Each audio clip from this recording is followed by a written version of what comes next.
Tales from the Road by Jackie Stugart. According to Google Maps, it is exactly 1,998 miles from the house in Texas we had just sold and the house in New Hampshire we were having built. I still called our new home a house at this point in our adventure because 1, it was not finished being built, and 2, because it was not our current final destination. The plan was to set up temporary digs for 5 weeks at my in-laws while our home in Milford, New Hampshire was being finished. So for this trip, according to Google Maps, we were setting off on a 1,671-mile escapade across the country.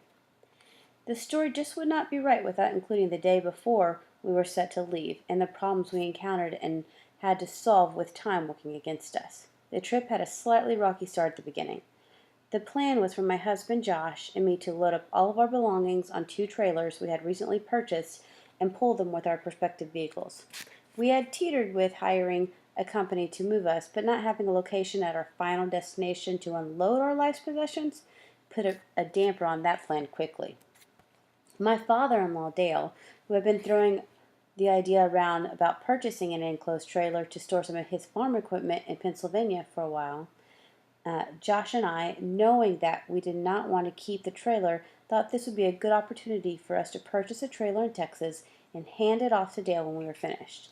As we did the research, turns out the exact same trailer Dale wanted to purchase in PA was almost to the penny half the cost for us to purchase in Texas. This is a savings of about $3,000 for my father-in-law. This really was a win-win for all. So we purchased the enclosed trailer and an additional small utility trailer that we planned on keeping, thinking they would be able to hold everything we owned and pull it safely across the map. So there we were, standing in the front yard of our house on Thursday, March 2nd, 2017, the day before we were set to leave, and the trailer's hooked up and they're ready to go, and we realized our plan was unraveling a little, and we needed to take quick measures to get back on track. Josh and I thought we had worked out the math perfectly, knowing that the towing capacity of my truck was 10,500 pounds, and the weight of the trailer was 1,000 pounds, and that it could handle about a 7,000 pound load.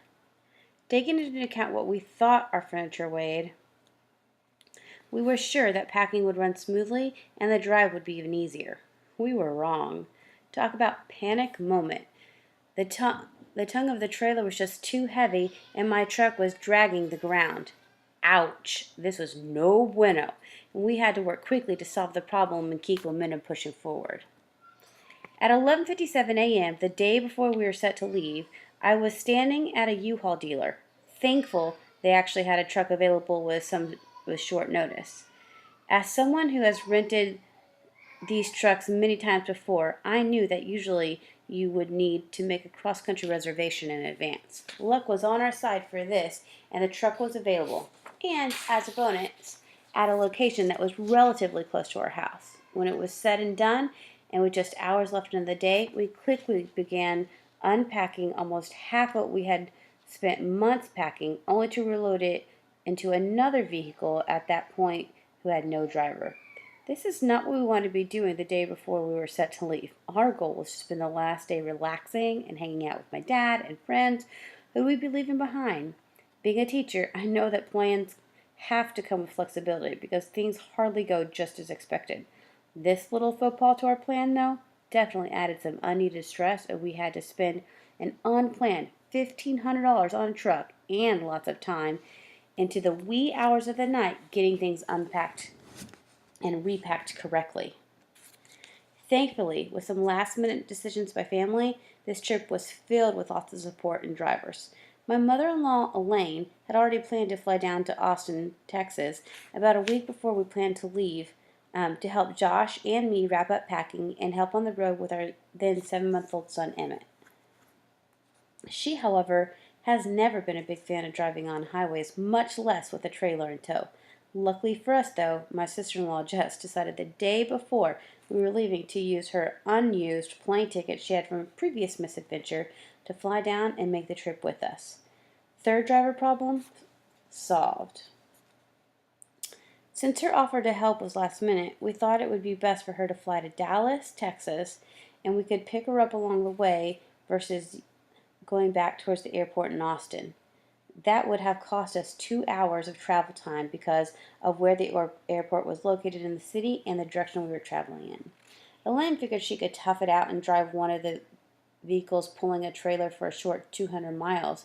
So the plan for Jess was to fly to Dallas, Uber to a small mall, wait for us to pick her up, and she would take over as driver for the remainder 1,444 miles from Dallas, Texas to Unityville, Pennsylvania. The beginning of March is not exactly what I would refer to as road trip season when we're planning to travel across the country. I imagine that honor belongs to summer when you can pretty much plan on shorts and t-shirts no matter what your destination is. The weather during this time of year is unpredictable no matter what map dot you're standing in. In Texas, we were having highs during the day around 60s, low 70s, and at night hitting high 50s. For Texas, this is fantastic weather, but we had to plan for it to get progressively colder as we drove closer to PA. In fact, the goal was to complete the trip in 3 days because on the fourth day, the entire northeast part of the country was expected to get hit by a nor'easter, and this Texas girl was not ready yet to drive in that type of weather. We set out on our journey on Friday, March 3rd, 2017. This date is still very memorable for two reasons. First, the obvious, we were moving and beginning a road trip. And second, it was the date we closed on our Texas house, leaving it in the hands of new owners. While the closing went pretty fast and truthfully was uneventful, this was the day that we had been waiting for to mark the start of our cross-country trip. For the entire trip, it was me in the front driving an F-150 pulling a 60-foot enclosed trailer, followed by Jess, Elaine, and Emmett in my husband's Ford Explorer pulling a 10-foot utility trailer, and Josh running out the convoy driving the 15-foot U-Haul. The U-Haul and Explorer had walkie-talkies to communicate, and then Josh and I communicated by phone. Thank goodness for Bluetooth and not having to hold the phone to my ear anymore. During the first leg of our trip, the goal was to get to Arkansas. This was what I had predetermined would be a good stopping point for a family with a baby, 2 dogs, a cat, a mother-in-law, a sister-in-law, and we'd be able to handle in one day. I was thankful we did not push any further because I was definitely exhausted. 476 miles and 9 hours of driving can take its toll on the best of drivers. Google says it can be done in 7 hours and 7 minutes, but they do not account for the dogs, the baby, the small bladders, and stopping for gas. Arriving in Benton, Arkansas, my first order of business was to find a hotel that accepted animals. Luckily, it did not take long. Apparently, most Best Westerns across the country allow animals. This was good to know as we still had another night at a hotel stay before we would make it to our final destination. My second order of business was to find food. Nobody really wanted to go out to eat after already being in a vehicle all day, and there was also the issue of what we would do with our dogs at a restaurant. So we ordered pizza. Thank you, Domino's, for being fast, consistent, and everywhere. I found myself nervous about our first night staying at a hotel. Thank goodness Elaine and Jess got their own room because ours was pretty crowded with the animals, Josh and Emmett. Our dogs, Weston, a St. Bernard, and Logan, a miniature schnauzer, had a lot of energy, and it seemed like our small hotel room was not going to be able to contain their energy or excitement for being in a new place. They sniffed every inch of that room and left a trail of food from one end to the other. And then there was our cat Ketchup, who refused to use the bathroom outside, and I was positive that he would wake up the next day with the hotel room smelling like cat pee. Yuck. With our animals not exactly showing their normal personalities, I was worried we were about to leave our hotel room a wreck that could have resulted in a fine that I was not prepared to add to our growing budget of unexpected expenses. Upon departure the next day, the only thing that was left at the Best Western was my pillow. My husband brought it up to me the night before, hoping it would help me sleep comfortably, having something familiar and something I knew as fantastically comfortable. I'm sad to report that as of this day, I have a set of sheets that is missing one of its pillowcases. This is definitely a minor inconvenience to what could have been a major issue with the hotel room, but it was left in good condition. Dogs ate all the crumbs that had dropped the previous night, and thank goodness Ketchup did not use the bathroom on the floor. All went well in hotel land. Overall, I would say that day one was success with no major weather issues, no car trouble, and pretty easy journey. Day 2 was a little bit different and made for a much longer day. The second day was the big leg of our trip. It was the middle day, and the goal was to leave early and drive as far as possible safely. We left Benton, Arkansas around 7 o'clock a.m. in the morning and turned our GPSs back on, navigating us closer to Pennsylvania. The second day had a few complications stemming around our cat. Ketchup wanted nothing to do with the road trip and wanted nothing to do with the kennel we had him in. He was in a soft-sided dog kennel and I thought would be comfortable for him. I read horror stories about having loose cats in the car, so I knew I wanted him in something. Well, he was not a fan of the kennel and kept using his claws to unzip the zipper and would get out and roam in a moving vehicle. Yikes! I am sure there were lots of safety violations going on at this time. We did stop to put him back in the kennel, in which he proceeded to pee all over inside it. At that point, the smell was not going away in my truck, and I was pretty sure it was tied mostly to that kennel.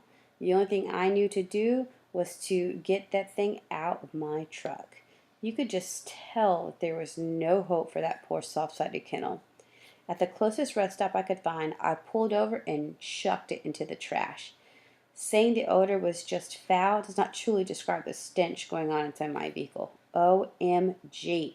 For the rest of the trip, it was Logan and Ketchup together in Logan's wire kennel. Luckily, it appeared that Ketchup preferred to be with another animal versus by himself. I cannot say the same for Logan, however. He laid at the very tippy-tip edge of the kennel for the remainder of the trip. We probably drove about 14 hours on the second day. I remember thinking as we were driving the last hour, I hope we stop soon because I cannot see the road. When nighttime set in and we no longer had the luxury of daylight, the lines on the road became incredibly hard to see, making it more tough for me, as if I was in the vehicle by myself and I was leading our convoy of vehicles. Everyone was looking to me to pick the safest lane, safest speed, and to report all turns and freeway exits. During the evening of that second day, when it was dark and the roads were hard to see and everybody was hungry and Emmett was tired of riding, and to top it off, the weather had changed and it was cold. I again had to find a hotel that would take all of us. With the Best Western working out for us the night before, I put my GPS looking for the nearest one to our location. We probably drove about an hour longer than I would have liked, but that is what it took to get a place that would host us for the evening. We arrived in the Best Western Ashbury Inn in LaGrange, Kentucky around 10 o'clock p.m. The Best Western was definitely an upgrade from our Best Western experience the night before. I just remember thinking how fancy the hotel was. But with fanciness comes more rules. Turns out this hotel accepts dogs, but not cats. After some back and forth with my husband, we left Ketchup inside Logan's kennel in my truck for the evening. We made sure he had food, water, and we even put some kitty litter in the kennel that we had purchased from the Walmart next to the hotel, just in case he felt like using the restroom again in my truck. Lastly, we covered the kennel with blankets to keep the heat in and the cold out. I remember standing outside while we were getting everything situated, and it was so cold. I was so thankful the next morning to find Ketchup fine and safe in the truck. Not exactly happy, but safe nonetheless. However, and a big however, he peed in my truck again. It left the most unpleasant, atrocious, long-lasting funk in my car that still resides to this day. Good thing I just sold the vehicle, which will now make it someone else's problem. To be fair, I did take the truck to be cleaned and paid an outrageous amount of money for the inside to be detailed. Unfortunately, no amount of cleaning, detailing, or scrubbing is strong enough to get out what he left behind. Planning to leave after our great hotel breakfast of muffins, cereal, and questionable pancakes, we got in our vehicles that morning prepared to make the final push and non-stop until we hit Pennsylvania. It's actually 600 miles from our final destination. Texas was clearly far behind us, and the weather was more hinting at a northern cold front, and my body was chilled to the bone. In fact, we had to warm up all of our vehicles because the weather was so cold, the U-Haul didn't even want to start at first. The last day of the trip seemed to be the longest, probably because we had already been driving for days, and I was already tired of being in a vehicle. I wasn't the only one, though. My dogs were my dogs were restless and my cat was upset. We let them out at every stop we made, but you could tell they wanted some more outside time and not to be cooped up in a vehicle all day. Also, you never realize how often radio stations play the same song over and over and over again until you subject yourself to being in a car alone on a cross country trip. Note to self: broaden my horizons on music genres so I have more to listen to next time, or take one vehicle so I have someone to talk to. No more convoys. I don't remember what time we actually arrived in Pennsylvania, but I do remember crossing the border. It felt like sweet victory in familiar territory. From the border, we still had 267 miles to go, or what would amount to around 5 hours of driving, but it still felt good to hit our target destination state. As we got closer and closer to Elaine's house, you could feel the air changing. The next afternoon, a nor'easter would be hitting, dropping about 2 feet of snow when it was all said and done. So time was crucial. Josh and I were working out a plan during the last leg of our trip to figure out how to get the U-Haul unpacked and turned in before the snow was starting to fall. Finally, arriving sometime late in the evening, we were greeted by family that was eager to help us get situated at Elaine's house where we would be living for the next few weeks. Josh's sister Lisa and her family, and Jess's son Ethan and Dale all were at the house when we arrived and helped us unload with smiles on their faces. They are amazing people, and I am so thankful that they volunteered their time without us really even asking. Yay for family. I'm also thankful that because of the amount of people helping, unloading went very fast and I was able to return the truck the next morning. In reflection, the trip was uneventful and ran pretty smoothly, which is definitely what you want in a cross-country road trip when you have your entire immediate family with you and you're dragging all of your life's possessions behind you. Uneventful.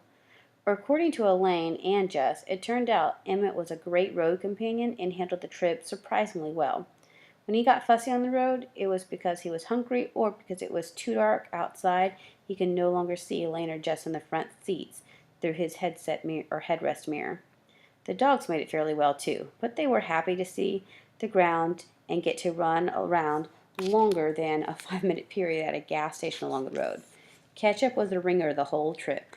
He arrived, but he was miserable. I can only assume he was ecstatic about being at a Logan's kennel and stretching his legs on solid ground. The next day, the snow started falling and didn't let up for days. I know I need to get used to snow and driving in it, being a New Englander now, but I was thankful that the trip was over and that everybody was safe and that I didn't have to learn how to drive in snow when a nor'easter was hitting the entire Northeast.